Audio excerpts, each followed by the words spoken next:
இந்தோனேசியாவில் நாடாளுமன்ற உறுப்பினர்களுக்கு புதிய வீட்டு வசதி உபகாரத் தொகை மாதம் ஒன்றுக்கு 50 மில்லியன் ரூபியா வழங்கப்படுவதற்கு எதிர்ப்பு தெரிவித்து ஆயிரக்கணக்கான போராட்டக்காரர்கள் காவல்துறையுடன் மோதினர்.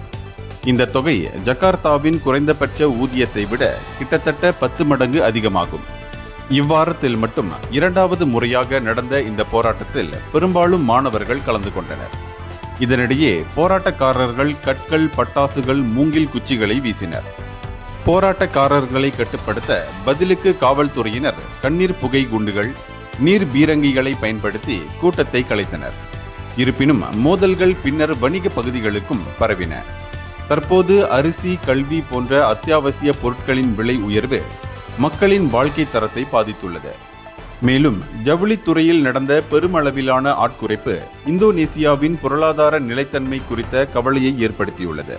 இத்தகைய காரணங்களால் மக்கள் மத்தியில் அரசுக்கு எதிரான கடும் கோபம் அதிகரித்துள்ளது. இந்தியர்களின் இதய குரல் மக்களோசை.